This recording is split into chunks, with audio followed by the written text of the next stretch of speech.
In this session, I will explain airfoil selection, features of an airfoil, and characteristic graphs of an airfoil for wing design.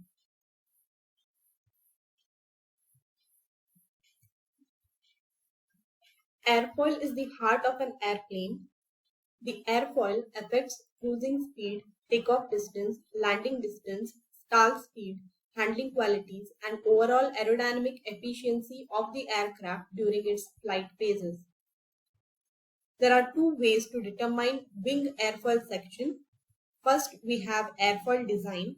Designing airfoil is complex and time-consuming task and needs experts who have good knowledge in fundamentals of aerodynamics, as the designed airfoil need to be verified by testing it in wind tunnel, which is expensive too. The other option is airfoil selection. One can select best airfoil among the available airfoils found in various books or websites. As the aircraft spends most of its flight time in cruise phase, the optimum function of an airfoil is in cruising flight. At cruising flight, lift is equals to weight and drag is equals to thrust of an aircraft. Thus, the wing must produce required lift coefficient and minimum drag coefficient. The two governing equations for cruising flight are: as we know, during cruising flight of an aircraft, lift L will be equal to weight W. Here we have the lift equation and this is the weight equation, which implies half rho v square SCL equals mg. Drag D will be equal to thrust T.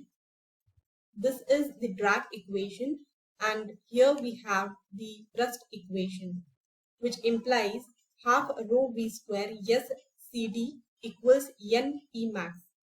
This second equation is for the aircraft with jet engine, where rho is density, v is airspeed, S is wing surface area, CL is lift coefficient, CD is drag coefficient, M is mass, G is gravitational acceleration, N is variable, and T max is maximum thrust. The variable N ranges between 0.6 to 0.9. In the initial stage of airfoil design, variable N can be selected as 0.75. Next, we shall see the features of an airfoil. Airfoil is the cross-sectional shape of an aircraft wing, tail, propeller blade, turbine blade, etc. The front portion of an airfoil is the leading edge. The back portion of an airfoil is the trailing edge. The distance between leading edge and trailing edge is the chord of an airfoil. The straight line joining the leading edge and trailing edge is the chord line. The line which divides the airfoil into two equal halves is the mean camber line. The vertical distance between the chord line and mean camber line is the maximum camber of an airfoil. The curved top surface of an airfoil is called as upper surface. The flat bottom surface of an airfoil is called lower surface. The maximum thickness between the upper surface and lower surface of an airfoil is maximum thickness. The radius of curvature which gives leading edge shape is called leading edge radius. The pressure distribution and shear stress distribution over an airfoil generates aerodynamic force. This aerodynamic force is resolved into two forces: perpendicular lift force and parallel drag force with respect to relative wind V. Here F is resultant force and m0 is aerodynamic movement. Next, we shall see the characteristic graphs of an airfoil. The maximum lift coefficient of an airfoil is influenced by its nose radius. As the nose radius decreases, maximum lift coefficient decreases. For low-speed airfoils at high subsonic Mach number, the maximum lift coefficient value is 1.6.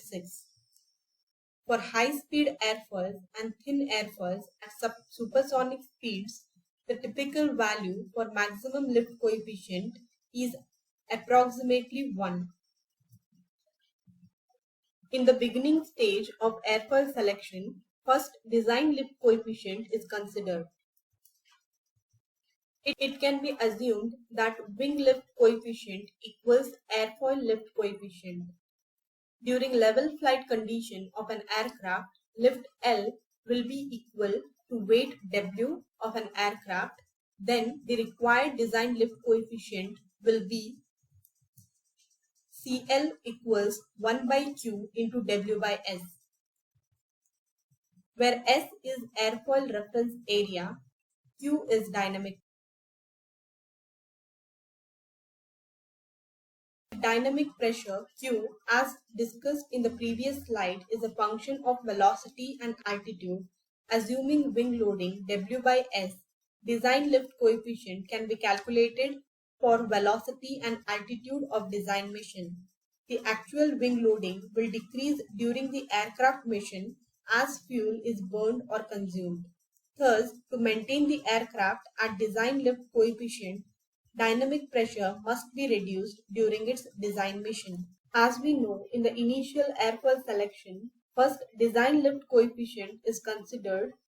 So, lift coefficient at which airfoil has best lift to drag value is called design lift coefficient. From figure 1, we can observe that the point lying on the drag polar curve, that is tangent to the straight line originating from the origin and is closest to the vertical axis, is the best lift to drag value for conventional airfoil.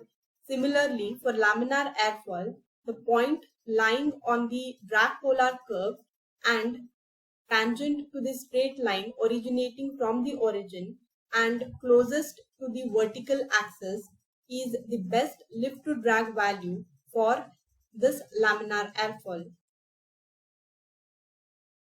The typical value of the design lift coefficient can be around 0.5. The design lift coefficient and selection of an airfoil is based on previous experience or copied from some successful designs. Next graph is thickness to chord ratio. The figure shows impact of thickness to chord ratio on drag. Thickness to chord ratio of an airfoil affects the drag, maximum lift, stall characteristics, and structural weight of an aircraft. As the thickness to chord ratio increases, drag increases due to the increased flow separation over the surface of an airfoil.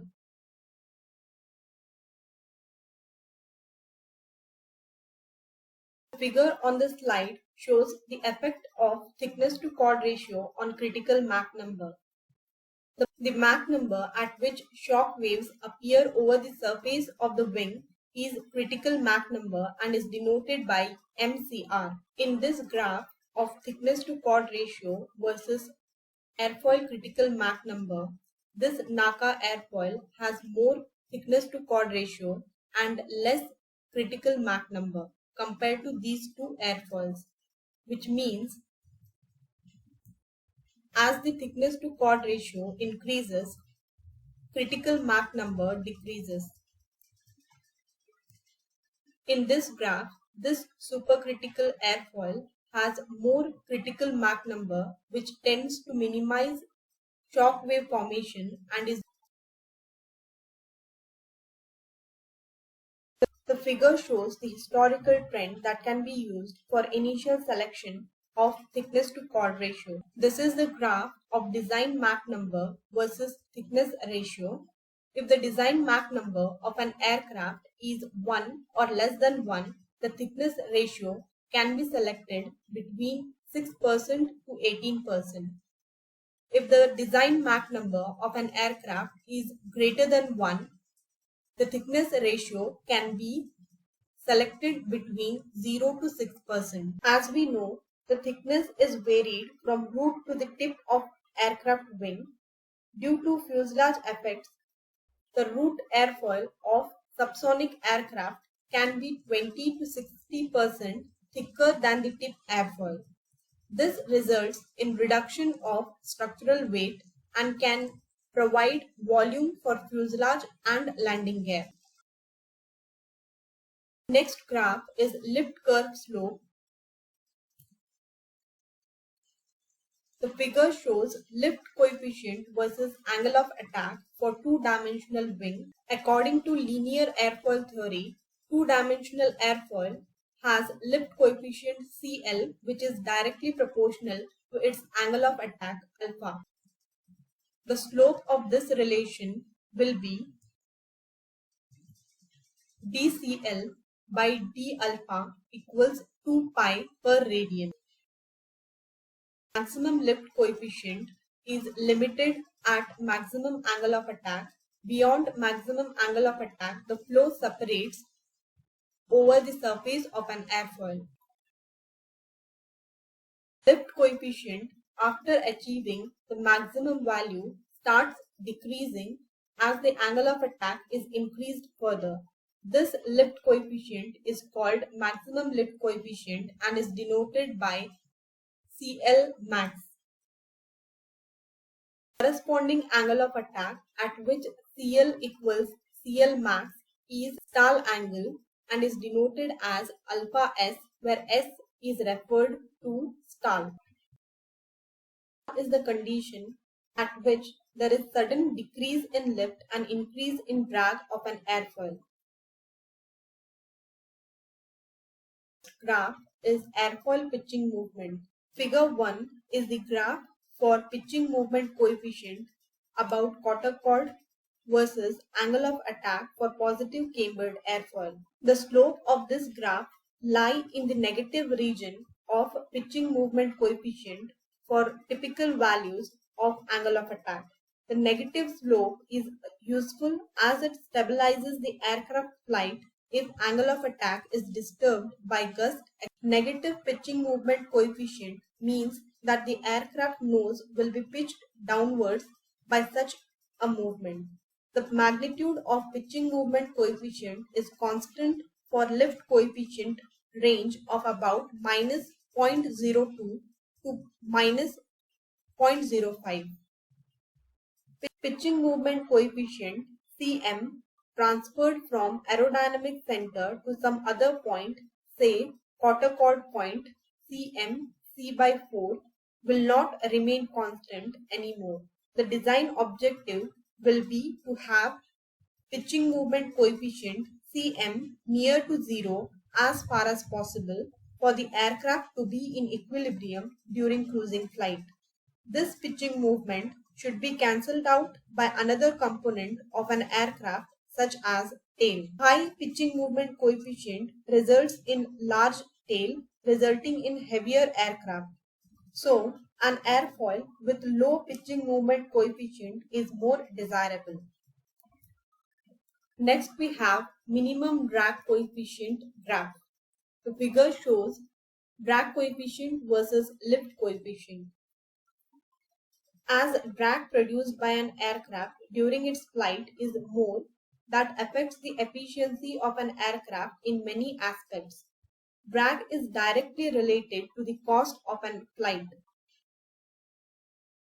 The first point in this graph is minimum drag coefficient, denoted as CD minimum, and the corresponding lift coefficient to the minimum drag coefficient is called as minimum lift coefficient, denoted as CL. CD minimum is of great importance in airfoil design or airfoil selection, so lower CD minimum value is more desirable. The line from the origin and tangent to the curve is called as minimum slope. This point is of great importance as it indicates where maximum CL by CD ratio is generated, as CD by CL minimum equals CL by CD maximum. Typical value for CD minimum is in the range of 0.003 to 0.006. Next, we have lift coefficient versus drag coefficient curve. This graph, the lower portion features basket shape, and unique feature of this basket is CD minimum will not vary for limited range of CL. Point of this basket is ideal lift coefficient and denoted as CLI. Highest CL in this basket region is referred as design lift coefficient denoted as CLD. These 2 points, that is ideal lift coefficient and design lift coefficient, are important in selection or design of an airfoil. Graph we have is lift to drag ratio versus angle of attack. In this graph, the point at which lift to drag ratio, that is CL by CD, is maximum is called as maximum lift to drag ratio and is denoted as CL by CD max. And the angle of attack corresponding to this point is the optimum angle for loitering flight and is denoted as alpha L. With this, I will end up this session here. Thank you.